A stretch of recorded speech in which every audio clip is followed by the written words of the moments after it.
ወልድኪ ነፍሳተ ሶባራየኪ በእሳተ ኩነኔ ዘሃሙ ማርያም ትብሊ በንቲ አዎሙ። ይህ ቪዲዮ እስቲ ሰምተን እንመለስ። ኦርቶዶክስ እንጨርሳለን በአላህ ፍቃድ። ጴንጤና ኦርቶዶክስ እንጨርሳለን በአላህ ፍቃድ። አላሁ አክበር። ጂሃድ እናውጅበት። አላሁ አክበር። በቪዲዮ ላይ ያያችሁ ሰው አራጅ ነው። አራጅ ስል ቅር የሚለው ሰው ካለ ምንም ማድረግ አልችልም። ሰውየው በባህሪው እያንጸባረቀ ያለው እየተናገረ ያለው ስለ ማረድና ስለ መግደል ነው። ስለዚህ ስለ ማረድና ስለ መግደል የሚያወራ ሰው አራጅ ነው። ይህን ቪዲዮ ኮፒ ሊንክ፣ ሪፖስት፣ ሼር እንዲሁም ደግሞ ቪዲዮ ላይክ እያደረጋችሁ በተለየ ለህግ አካላት ይደርስ ዘንድ ይህን ቪዲዮን ሼር አድርጉልኝ። ምክንያቱም ይህ ሰውዬ እየተናገረው ያለው ነገር አንድ ግለሰብ ላይ አይደለም። አንድ ግለሰብ ላይ ራሱ ቢሆን ትልቅ ወንጀል ነው። ከአንድ ግለሰብ አልፎ በሚሊዮን የሚቆጠር ተከታይ ያላትን የኦርቶዶክስ ቤተክርስቲያንና በሚሊዮን የሚቆጠር ተከታይ ያላቸውን የፕሮቴስታንት ቤተ እምነቶች ውስጥ ያሉ መመናን ላይ ሞት በአደባባይ ያወጀ፣ እንዲታረዱ ጉዳት እንዲደርስባቸው ያደረገ ሰው ነው። ይሄ ወንጀል ደግሞ በኢትዮጵያ አይደለም በዓለም አቀፍ ደረጃ ትልቅ ወንጀል ከሚባሉ የሞት ቅጣት እስከ መፈረድ የሚያደርሱ የወንጀል አይነቶችን ነው ይሄ ሰውዬ ሰዎች እንዲያደርጉና እሱም የዛ ነገር ተሳታፊ ሆኖ ሰዎችን እባካችሁ ተቀላቀሉን እያለ ያለው። ስለዚህ በኢትዮጵያም ህግ ያስቀጧል፣ በዓለም አቀፍ ህግም ያስቀጧል። ስለዚህ ይህን ቪዲዮ ለህግ አካላቶች እንዲደርስ አድርጉ። የህግ አካላቶችም ዛሬ ነገ ሳትሉ ይህን ሰውዬ በአፋጣኝ ይዛችሁ ለፍርድ ልታቀርቡት ይገባል። ምክንያቱም በሰሚ ሳይሆን ሰውየው ራሱ በቪዲዮ መጥቶ የተናገረው ነው። ስለዚህ የቪዲዮ ማስረጃ ራሱ አንድ ትልቅ ነገር ነው። ስለዚህ ይህ ሰውዬ በአደባባይ ወጥቶ የኦርቶዶክስ ቤተ እምነትና የፕሮቴስታንት ቤተ እምነቶች ላይ ያሉ መምናን ላይ ሞት እያወጀ ስለሆነ እንዲያዝልን እንፈልጋለን። ይህ ያደረገው ነገር ነገ ከነገ ወዲያ ብዙ ሰዎችን ሰብስቦ ወደ አልተፈለገ ነገር ውስጥ ከመገባቱ በፊት ይህን ሰውዬ ልታስቆሙት ይገባል። ይህ ሰውዬ እየተናገረ ያለው ነብያችን ተሰደበ ነው። ስለዚህ ነብይ ተሰድቦ ከሆነ ማስረጃን ይዘህ ሄደ በፍርድ ቤት ልከስ ይችላል። ነገር ግን ነብይ ስለተሰደበ ብለ በአደባባይ ህግ ባላት ስርዓት ባላት በህገ መንግስት መሰረት በምትተዳደር ሀገር ላይ መተ ነብይ ስለተሰደቡ ሁለቱ ቤተ እምነቶች ላይ ሞት መተወጃ አለበት ማለት ትልቅ ኃጢአትም ድፍረትም እንዲሁም ወንጀልም ጭምር ነውና የህግ አካላት ዛሬ ነገ ሳትሉ የሰውዬ ላይ እርምጃ ወሰዱ። እቺ ቤተክርስቲያን ከተነሳች መመለሻ የለውም። ከቁጥጥር ውጭ ነው የሚሆነው። በእርግጠኛ ነው የምነግራችሁ። የኛ አንደበት ነው የሚፈልገው። ተነስ ካልን እኮ ከቁጥጥር ውጭ ነው የሚወጣው። አንገቱ ማዕተብ ያሰረ ሰው ይገደላል፣ ይደበደባል፣ ማዕተብ በጠስ ይባላል። ምን አገባቸው በሃይማኖት? እቺ ቤተክርስቲያን እኮ ቀድማ የነበረች ናት። ሐዋርያት የመሰረቷት ቤተክርስቲያን እኮ መድኃኔዓለም ክርስቶስ የመሰረታት ቤተክርስቲያን፣ አዲስ የተመሰረተች ቤተክርስቲያን የለች። ጀግኖችን የወለደች የተማረ ትውልድ ያፈራች። ውለታዋ አይደለም፣ ውለታዋ ጥይት አይደለም፣ ውለታዋ መሳሪያ አይደለም። እንደኔ ኮን ግን የሃይማኖት አባቶች ዝምታው አደገኝነት አለው። እነዚህ ሰዎች ቸርች መጥተዋል ቡክ ይዘው ቡክ፣ ሰማያዊ ቡክ፣ ቀይ ቡክ፣ የቡና ቡክ፣ የህብረት ቡክ፣ የዳሽን የምንድን ነው የዳሽን ቡክ ትበላለህ። እንደሱ ቡክ ይዘህ ቡክ ትልቅ ሰማያዊ ኦሮሚያ ህብረት ስራ ቡክ በቡክ ይዘው ቸርች መጥተው ቡክ ቸርች ይዘው ቡክ የሚያገለግሉ አገልጋዮችም አሉ። ቡኩ ሊሞሉት በቡኩ ሊሞላል። ይሄ እድሜ ይፈልጋል። ይሄንን ለመቀበል እድሜ አይፈቅድም። እኔ እንዲህ አይነት ቀልድ ለመቀለድ ጌታ ምስክሬ እድሜ አይፈቅድም። እንዴ እድሜ ከፈቀደልህ ሂድና ተቃለድ። ትቀልዳለህ እንዴ? ቡኪስ በቸርች ልትወራ ምንኛ ነው ይሄ? ምንኛ ነው? ቆይ ይሄንን ለማስገባት እኮ መፍረስ አለብኝ እኔ 27 ዓመት የተከተልኩት ጌታ አይደለም ፍርስስ ማለት አለብኝ እኔ። ቆይ ባንክ ማለት ምንድን ነው? የተወሰኑ ሰዎች ተሰብስበው በጋራ አክሲዮን የከፈቱት ነገር ማለት ትርፍ ምናምን ለመስራት ሰራተኛ ቀጥረው የሚቆጥሩ ሰዎች አሉ። ማሽን አላቸው አይደል? የለም እናንተ ሰፈር እንዴ መላእክት የከፈቱት ባንክ ነው አለ። ሰው አለ ተቀጥሯል። ሰው በስነ ስርዓት ባለቤቶች አሉ። በስነ ስርዓት አለ። የምታስገባው ተቆጥሮ ይገባና ስትጠይቅ ተቆጥሮ ይሰጣል። የት ሄደው ነው እነሱ አንተ ቡክ ውስጥ እንደዚህ አይነት ነገር ተቃጠልን እኮ ዘንድሮ። ይሄንን ደግሞ ጨዋታ የሚጫወቱ ልጆች መኖራቸው ነው የሚገርም አለ። እኛ ቤት ነግሬያቸዋለሁ። ጠዋትም ልጆቼን ከቸኮላት ገዛና ምናምን አድርጌ ቃስማ ትሰራላችኋለሁ ብዬ አይናቸው ጨፍን ቶፕ አርግና አንዳንድ ደስ ይላቸዋል። ልጆች ናቸው፣ ከነሱ ጋር ይሄዳል። ይሄ ቀልድ ከነ ዴቪድ ጋር ይሄዳል። ለ24 እና ለ25 ዓመት ልጅ አምጥቼ ዱዱ ብለው ምንድን ነው የሚሉት? ኧረ ዳዲ ነቀለ በጠሰ ምናምን ነው የሚሉኝ። አሳዝናቸዋለሁ እንጂ ስማት ምናምን አይሉኝ። ይሄ እድሜ ይፈልጋል። ይሄን ቀልድ ለመቀበል እድሜ ይፈልጋል። በጣም እድሜ ይፈልጋል። ዳይፐራም መሆን አለብህ። የምሬ ነው ማለት ዳይፐራም ለሃጭ እንደዚህ የሚታሰርልህ ሰውዬ መሆን አለብህ። ይሄን ቀልድ ለመቀለድ ማለት የግሩፕ ቀልድ ይባላል። በጣም ግድንግድ ጢማም እየቀለደ ነው። ቆይ እኔ የት ሄደ ነው እንደዚህ አይነት ጭንቅላት? መቼ ነው የታደለው? እኛ እኮ አልነበርንም እኮ እንደዚህ አይነት ጭንቅላት ሲታደል ነበራችሁ? እኔ አልነበርኩም። የት ሄጄ ነው? ግን ለስራችሁ ታማኙ ነው። እግዚአብሔር የሰጣችሁን ስራ አክብሩ። ወታደር ከሆንክ ወታደርነትን፣ ፖሊስ ከሆንክ ፖሊስነትን፣ ሐኪም ከሆንክ ሐኪምነትን፣ አስተማሪ ከሆንክ አስተማሪነትን ወደኸው ከብዙ ልጆች ጋር እንደምትገናኝ አውቀህ ብዙ ወላጅ ያላቸው ልጆችን እንደምታስተናግድ አውቀህ ልብህን ሰፋ አድርገህ ሰልጠነህ አይምሮን አስተካክለህ ሁሉንም አንድን ለማድረግ ከእግዚአብሔር ጥበብ ተቀብለህ እንዴት ላድርገው ይህን ትውልድ ብለህ ከእግዚአብሔር ሰምተህ ሬዲ ሆነህ ግባ። ተዘጋጅተህ ግባ። አንብበህ ተዘጋጅተህ ግባ። ተማሪ ዘንድሮ አይምርህም፣ ፉዞ ነው የሚያደርግህ። ተምረህ አስተምረህ ለማስተማር ከሆነ አንብበህ ተዘጋጅተህ ሬዲ ሆነህ ግባ። ተማሪዎችን በደንብ ኮሙኒኬት ለማድረግ ግባ።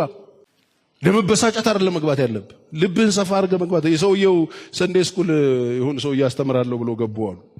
እኔ ሰንዴ ስኩል በሴት ሲሆን ነው ደስ የሚለኝ፣ ሴቶች ሲያስተምሩ ልጆች ስለሆኑ ማለት ነው። እና ሰውየው ለማስተማር ገቡ።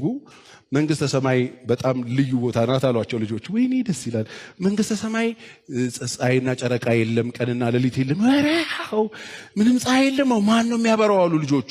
ኢየሱስ አሏቸው። በጣም ንጹህ ነው፣ ወርቅ ነው መንገዱ እንደዚህ ውስጡ ምናምን አሏቸው። ልጆቹ ደስ አላቸው። 12 ልጆች ነው በዛ በቃ እዛ ይገባል ይወጣል፣ ደስ ይላል፣ ንጹህ ነው ብሎ አስተማሯቸው። ከዛ ከልጆቹ መካከል እጅ አወጣና አንድ ተማሪ እዛ ሰዓት በምን እናውቃለን አለና ጠየቀ። ተማሪ ጩጭ ሰዓታው ሰውየው አላሰቡበትም። ሰዓት ያው ዶሮ ይጮሃል፣ ዶሮ ሲጮህ አሉ። እዛ ልጅ ደግሞ ሰምቶ አይተውም ዶሮ። ከዛ ቲቸር አለ። አቤት። ኩሷን ግን የት ትጥላለች አላቸው። ዶሮ ካል ቆሻሻ የለም አላሉም። ኩሷን የት ትጥላለች አሰቡትና ወደ ሲኦል ዞር ብላሉ። ኩሷን የምትጥለው አሉ ሰውየው። ከዛ ልጁ አልተወቸውም። ቂጧን ቢያቃጥላትስ ቢል ከዛ ልጁ በጣም ስላናደዳች ያንጨርጭራታ ምን አገባት አሉት። ትንጨርጭር አንተ ምን አገባህ ያንጨርጭራት። መጨረሻ ላይ ትንጨርጨር ምትል ትንጨረጨራለህ አብረህ። ሰፋ ማለት ጥሩ ነው። የማታውቀውን አልመልስም አልችለውም እያልክ መሄድ ነው። የምችለውን መሰርተህ መሄድ። እኔ ሙስሊም ነኝና አሁን ብዙ ሰዓት ያለውኝ አሁን ሙስሊም ዲቤት የሚያደርጉ ሰዎች እስልምና ውስጥ ስለ ክርስቶስ እንደተጻፈ ኢሳ ነው ብለው እንደዛ ብለው ያስተምሩናል እኛን ማለት ነው። ልክ እንደዚሁ እናንተ መጽሐፍ ቅዱስ ውስጥ ስለ እስልምና የተጻፈ ነገር አለ። አሁን እኛ ስህተት ነው ብለን እንድንወስድ የሚያደርገን ከቁርአን የሚነግሩን ነገር አለ። ይሄ እዚህ ፓርት ላይ ኢየሱስ ነብይ ነው ብሎ እንማራለን። ልክ እንደዚሁ እስልምናን የሚያስዋሽ ነገር መጽሐፍ ቅዱስ ላይ አለ በማስረጃ ማለት ነው። ለምሳሌ መጽሐፍ ቅዱስ ውስጥ ክርስቶስ በስጋ እንደመጣ የማይታመን መንፈስ ሁሉ ሐሰተኛ ነው ይላል። ስለዚህ በክርስትና ውስጥ ክርስትና የቆመበት የአምላክ በስጋ መገለጥ ነው። የአምላክ በስጋ መገለጥ ነው። ለምሳሌ ሮሜ ምዕራፍ 9 ቁጥር 5 ላይ አባቶችም ከእነርሱ ናቸውና አባቶችም ለእነርሱ ናቸውና ከእነርሱም ክርስቶስ በስጋ መጣ። ከዚያ ከእነርሱም ክርስቶስ በምን መጣ? ይሰማል? ክርስቶስ በስጋ መጣ። ክርስቶስ በስጋ መጣ። ከዚያ እንደዚህ ይላል፣ ከእነርሱም ክርስቶስ በስጋ መጣ ካለ በኋላ እርሱ ማለት ከሁሉ በላይ ሆኖ ለዘላለም የተባረከ አምላክ ነው ይላል። ስለዚህ ያ በስጋ የመጣው በስጋ የመጣው ክርስቶስ የተገለጠው ባይዘ በስጋ የመጣው ሲባል ቀድሞ የነበረው ነው። ምን ማለት ነው? ቃል ስጋ ሆነ እንዳልን ቀድሞ የነበረው አሁን በስጋ ተገለጠ፣ በስጋ መጣ። ከዚያሳ እርሱ ደግሞ ይሄ በስጋ የተገለጠው ክርስቶስ ለዘለዓለም የተባረከ አምላክ ነው ይላል። ለዘላለም የተባረከ አምላክ ነው። ስለዚህ ክርስትና በስጋ የመጣውን ክርስቶስ ኢየሱስን በመቀበል ላይ የሚቆም ትምህርት ነው። ቀድሞ የነበረ አለ። በትንቢት ሲነገር የነበረው ትንቢቱ ተግባራዊ የሆነበት ነው ማለት ነው።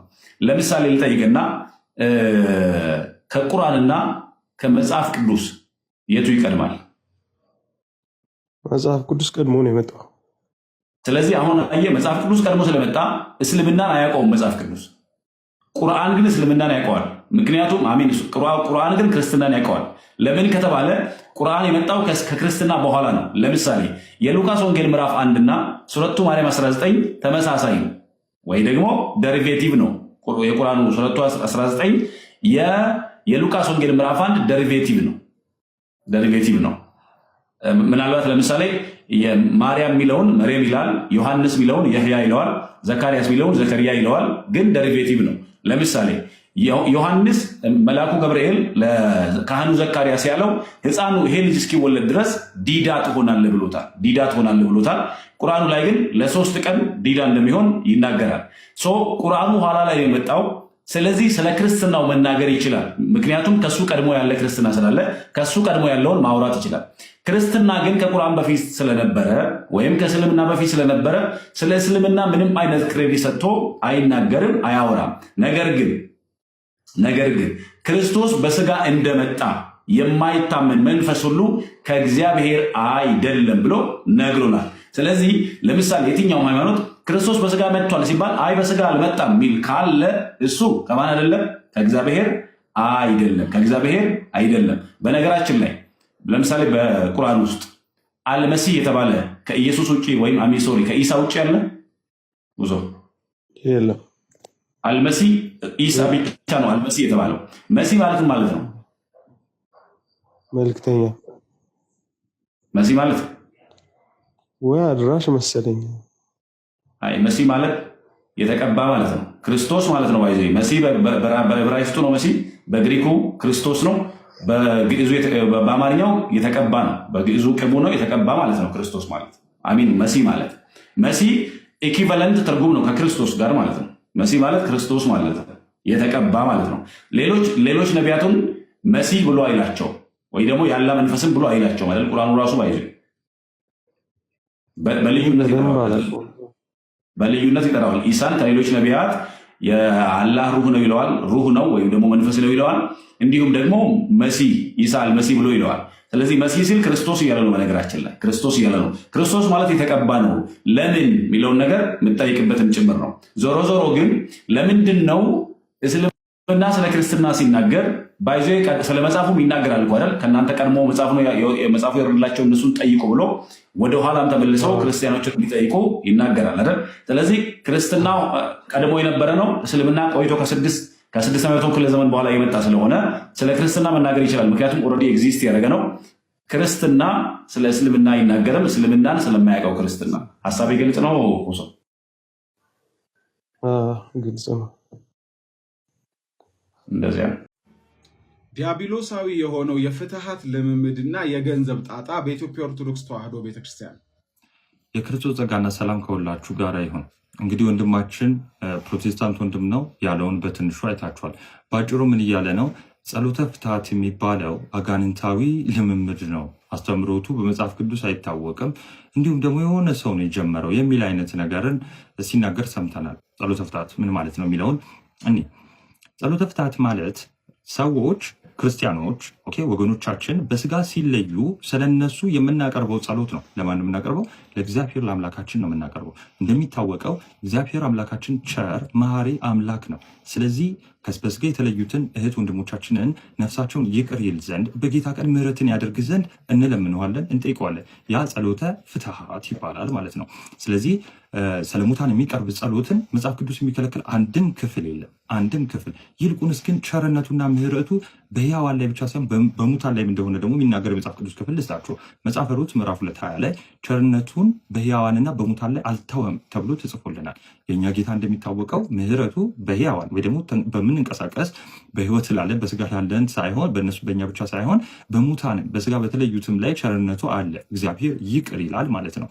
ይህንን የምናውቀው በሐዲስ ኪዳን ጌታችን መድኃኒታችን ኢየሱስ ክርስቶስ በዮሐንስ ወንጌል ምዕራፍ 14:4 ላይ ማንኛቸውንም ነገር በስሜ ብትለምኑ እኔ አደርገዋለሁ ብሎ ስለነገረን የዛች ነፍስ የወንድማችን የእህታችን የወገኖቻችን ነፍስ እንዲማር ይቅርታን እንዲያገኙ ከኃጢአት እንዲነጹ ምሕረትን እንዲሰጥ ጌታን እንጠይቀዋለን። ይህ በአጭሩ ጸሎተ ፍትሐት ይባላል ማለት ነው። ስለዚህ ጸሎተ ፍትሐት የምናደርግበት ዋነኛው ምክንያት ምንድነው? ጌታችን እግዚአብሔር አምላካችን መሐሪና ቸር ስለሆነ ይህን የምናቀርበው ማለት ነው። ይልቁንስ ቅዱስ ዮሐንስ አፈወርቅ ኦን ፕሪስትሁድ ላይ በእንተ ክህነት ላይ ቡክ 6 ሴክሽን 4 ላይ እንዲህ ይላል prayers that God would be mercifully to the sin of all, not only of the living, but also of the departed ይላል። ያ ማለት እግዚአብሔር የሕያዋን ብቻ ሳይሆን ኦኬ የሞቱትንም የሁሉንም ኃጢአት እንዲምር ይጸልያል ሲል እናያለን ማለት ነው። በብዛት ፕሮቴስታንቶች አባታችን ነው እያሉ የሚጠቅሱት ኦግስቲን ሊቁ ኦግስቲን በኮንፌሽን ቡክ 9 ሴክሽን 35 ላይ እናቴን ነፍሷን ማርልኝ እያለ ሲጸልይ አግኝተናል ማለት ነው። ይህ በአባቶች ብቻ አይደለም። ወደኋላ ልመልሳችሁና በታላቁ ሐዋርያ በቅዱስ ጳውሎስ ትምህርት ውስጥ ላሳያችሁ። ሁለተኛ ጢሞቴዎስ ምዕራፍ 1 ቁጥር 16 ጀምሮ ያለውን ክፍል የሚነግረን ታሪክ አለ። የሄኔሲፎሩ ቤተሰብና ሄኔሲፎሩ በስጋ ተለይቷል፣ በስጋ አርፏል። ኦኬ በስጋ አርፏል። ሐዋርያ ቅዱስ ጳውሎስ ይህንን ይይዝና ምን ይላል? ጌታ ለሄኔሲፎሩ ቤተሰቦች ምሕረትን ይስጥ ብዙ ጊዜ አሳርፎኛልና ብሎ ቁጥር 16 ላይ ይናገራል። ከዛ በኋላ ቁጥር 17 ላይ እንዴት እንዳሳረፈ እንዴት ትሁት እንደነበረ ከተናገረ በኋላ 18 ላይ እንዲህ ይላል። ሁለተኛ ጢሞቴዎስ ምዕራፍ 1 18 ላይ በዚያ ቀን ከጌታ ምሕረትን እንዲያገኝ ጌታ ይስጠው፣ በኤፌሶንም እንዴት እንዳገለግለኝ አንተ በደህና ታውቃለህ አለ። ሐዋርያው ቅዱስ ጳውሎስ በዚያ ቀን የሚለው በፍርድ ቀን ነው። በፍርድ ቀን በዚያ ቀን ብሎ ተጠቅሞታል። ጌታ ምሕረትን ይስጠው ማለት ደግሞ ነፍሱ ምሕረትን ታገኝ ማለት ነው። ቅድም እንደነገርኳችሁ ጌታ ምሕረት እንዲሰጠው የሚቀርብ ጸሎት ጸሎተ ፍትሐት ይባላል። ይህን ክፍል ለፕሮቴስታንት ስታነሱላችሁ የሚያነሱላችሁ አንድ መከራከሪያ ነጥብ አለ። እሱ ምንድነው? ሄኔሲፎሩ እዚህ ጋር አልሞተም የሚልን ክፍል ያነሱላችኋል ማለት ነው። የፕሮቴስታንት ስኮላሮች ግን እዚህ ነገር ላይ በስፋት ስኮላሮች በሚባሉት በስፋት ወይ ደግሞ በብዛት የሚስማሙበት ነገር ምንድነው? ሄኔሲፎሩ በስጋ እንደተለየ እንደሞተ ነው። ጆን ኖርማን ዴቪድሰን ኬሊ ወይ ደግሞ ጄንዲ ኬሊ የፕሮቴስታንት እውቅ ፕሮቴስታንት ስኮላር ነው። በፓስቶራል ኤፒስትል ኤችኤንቲ 1963 ላይ ፔጅ 169 ላይ ታገኙታላችሁ። ይህንን ክፍል ኮሜንት ሲያደርግ ሲያብራራው ሁለተኛ ጢሞቴዎስ ምዕራፍ 1:18 ሄኔሲፎሩ እንደሞተ ራሱ ይገልጻል ማለት ነው። እንዲሁም ደግሞ ዴቪድ ኖኤል ፍሪድመን የባይብሊካል ስኮላር ነው። እሱም የፕሮቴስታንት ስኮላር ነው። ይህም በተመሳሳይ ይህንን ክፍል ሜንሽን ያደርግና ሄኔሲፎሩ እንደሞተ ይናገራል ማለት ነው። በፕሮቴስታንት ስኮላር ዘንድ ራሱ ሄኔሲፎሩ እንደሞተና ሐዋርያው ቅዱስ ጳውሎስ ለሄኔሲፎሩ ነፍስ ጸሎት እንዳቀረበ ይናገራሉ ማለት ነው። በቤተክርስቲያናችን በወጥነት ከመጀመሪያው ጀምሮ ይኸው ከቅዱስ ጳውሎስ ጀምሮ በወጥነት ጸሎት ይቀርባል። ሰዎች በስጋ ሲለዩ ወደ ጌታ ወደ እግዚአብሔር አምላካቸው ነው የሚሄዱት። ግን ደግሞ ሰው ናቸውና ኃጢአት ይኖርባቸዋልና ያንን ኃጢአት ይቅር እንዲል እግዚአብሔርን እንለምናለን። ከኛ የሚጠበቀው ልክ እሱ ክርስቶስ እንዳስተማረን መጸለይ ብቻ ነው። ከኛ የሚጠበቀው ጸሎትን ማድረግ ብቻ ነው። ይቅር ማለት፣ ወደ ገነት ማስገባት፣ ነፍስን መማር፣ ነፍስንም ማጥፋት የሚችል እሱ ብቻ ስለሆነ እዛ ስራ ውስጥ አንገባም ማለት ነው። ይልቁንስ ግን ወንድማችን የመምህር የኔታ ሊቀ ሊቃውንት ስሙርን ቪዲዮ ባልተገባ መንገድ ሲጠቀሙ አይተናል። የኔታ እዚህ ጋር እያሉ ያሉት ምንድን ነው? ወደ ገነት የሚያስገባን በብር የሚተመን ምንም ነገር እንደሌለ ነው። ኦኬ ወደ ገነት ለመግባት በብር የሚተመን ምንም ነገር የለም። ይልቁንስ በልጁ ደም እንገባለን። ዋናው ሀሳባቸው ይሄ ነው። ግን ብር የሚከፈለው ወደ ገነት ስለምንገባበት ስርዓቱ ሳይሆን ለአገልጋዮች ስለተገባ ነው። ስለዚህ አገልጋዮች ሂሳብ ወይም ደግሞ ገንዘብ የአገልግሎታቸውን አይቀበሉ የሚል መጽሐፍ ቅዱሳዊ ምንም መሰረት የለውም። ስለዚህ ሰዎች ለፍትሐትም ሆነ ለቤተክርስቲያን አገልግሎቶች ሲሰጥ ብር ለአገልጋዮቹ እንጂ ስለምናገኘው ምስጢር ወይም ደግሞ ስለምናገኘው ጸጋ ወይም ደግሞ ስለምናገኘው ምሕረት አይደለም። ያ በብር የሚተመን አይደለም ብለው ለማስረዳት ነው። ግን ያው በዋናነት ፕሮቴስታንቲዝም ምንድን ነው? የሰውን ሀሳብ ማጣመም ስለሆነ ነው። የተጠቀሱት ክፍሎች ግን በጣም በሚያሳዝን ሁኔታ ጸሎተ ፍትሐትን የሚቃወሙ አይደለም። ይልቁንስ ግን በመጨረሻ ለፕሮቴስታንቶች አንድ ጥያቄ ጠይቄ ልለፍ። ከቻላችሁ ኮሜንት ላይ አስቀምጡልኝ። ጸሎተ ፍትሐት ወይም ደግሞ ለሰዎች በስጋ ሲለዩ ጸሎት ማድረግ እንደሌለብን የሚናገር የመጽሐፍ ቅዱስ ክፍል ካለ ሀሳቡም ካለ ብታስቀምጡልን መልካም ነው። እኛ ምን አሳይተናል? ሐዋርያው ቅዱስ ጳውሎስ በስጋ ለተለየው ለሄኔሲፎሩ ነፍሱ እንድትማር ጸሎት ሲያቀርብ አይተናል። ስለዚህ ያንን ይዘንኛ አሁንም ክርስቲያን እህት ወንድሞቻችን በስጋ ሲለዩ ጸሎት እናቀርባለን። እግዚአብሔር ያክብርልን። ከእፎይ ጋር በተያያዘ በሰራሁት ቪዲዮ በጣም በርካታ አስተያየቶች ደርሰውኛል። ከአብዛኛዎቹ አስተያየቶች ውስጥ በርከት የሚሉት ትችቶች ናቸው። ትችት በጣም ጥሩ ነገር ነው፣ እቀበላለሁ። ግን ትችታችን ምን ያህል ትክክል ነው፣ ትችቶቹ ምን ያህል ትክክል ናቸው የሚለውን መመዘን ያስፈልጋል። ቪዲዮውን ስሰራ ሁለት ነገሮች አስቀምጫለሁ እንደ ማስጠንቀቂያ። አንደኛ ሙሉን ቪዲዮውን ሳታዩ አስተያየት አትስጡ።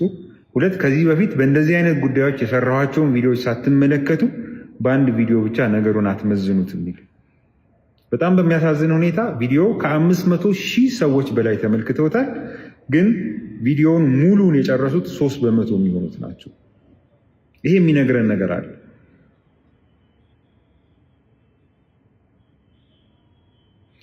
በተለይ ደግሞ አብዛኞቹ አስተያየቶች እኛ ስንሰደብ የት ቆይተ ነው ዛሬ ተነስተ አስተያየት የምትሰጠው የሚሉ ናቸው። እና ለዚህ ያለኝ መልስ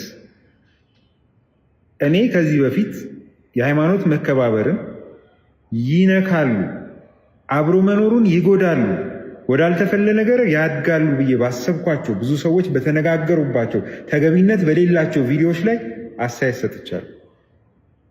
ያኔ እንደውም ይደርስብኝ የነበረው ትችት ምንድን ነው? አንተ ሃይማኖትህ፣ ምክንያቱም ያኔ ኦርቶዶክስን የነካ አስተያየቶች ስለነበሩ አስተያየት የሰጠሁበት ታቦትን ያንቋሸሹ ሰዎች፣ በሃይማኖቱ ዘንድ እንደ ጻድቅ የሚቆጠሩ ሰዎችን የነኩ አስተያየቶች ስለነበሩ ያንተ ሰዎች እኛን ሲሰድቡን ዝም ብለህ ዛሬ አንተ ስትነካ ነው የምትመጣው የሚል አስተያየት ነበር የደረሰኝ። ዛሬ ደግሞ በተገላቢጦሽ። ይሄ ማለት ለነገሩ ሙሉ ስዕል የለንም። ይሄ ነገር መቼ ነው የጀመረው? ማን ነው የጀመረው? እንዴት ነው የተጀመረው? ማን በዚህ ጉዳይ ላይ ምን ብሏል የሚለውን ሙሉ ስዕል ሳንይዝ አስተያየት ስለምንሰጥ ነው። ኦዲት እንደራረግ ከተባለ ከደሙ ንጹህ ሆኖ እጅን የሚታጠብ አሁንም የምናወራው ሃይማኖቶችን ወክለን አይደለም። ሃይማኖቶቹ አይደለም እንደዚህ አይነት ነገር የፈጠሩት። የሃይማኖቱ ተከታይ የሆኑ ወይም የሃይማኖቱ አባል የሆኑ ሰዎች ወይም ግለሰቦች ናቸው አስተያየት የሰጡት። ስለዚህ እንደ ሃይማኖትም አድርጋችሁ እንዳትመለከቱት። በሃይማኖቶችና በሃይማኖቶች መካከል እንዳለ ጸብና ንግግር አድርጋችሁ እንዳትወስዱት።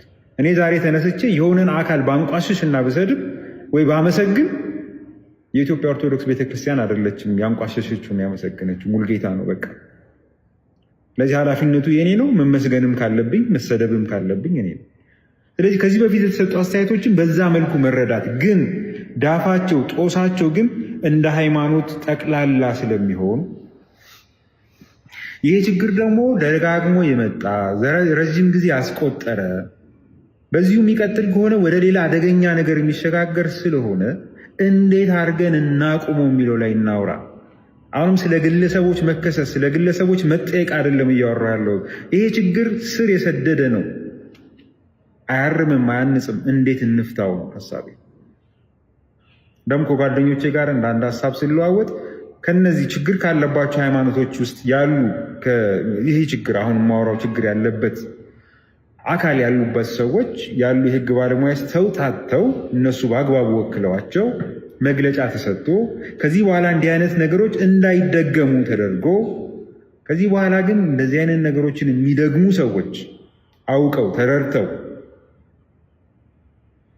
ይህን ነገር የሚያደርጉ ሰዎች ደግሞ በህግ የሚጠየቁበት። ምክንያቱም አሁን በህግ እንጠይቅ ብለን ብንነሳ ለቁጥር የሚታክቱ ሰዎች ናቸው በዚህ ጉዳይ ውስጥ ተጠያቂ የሚሆኑት።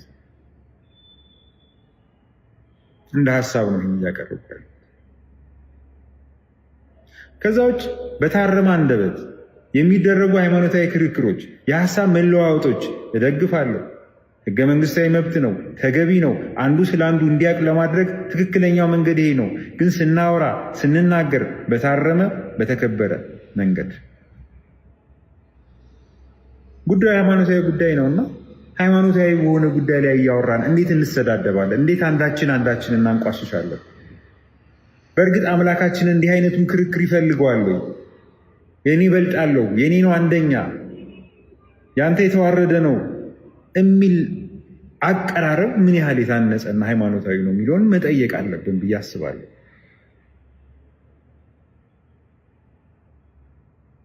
ሰላም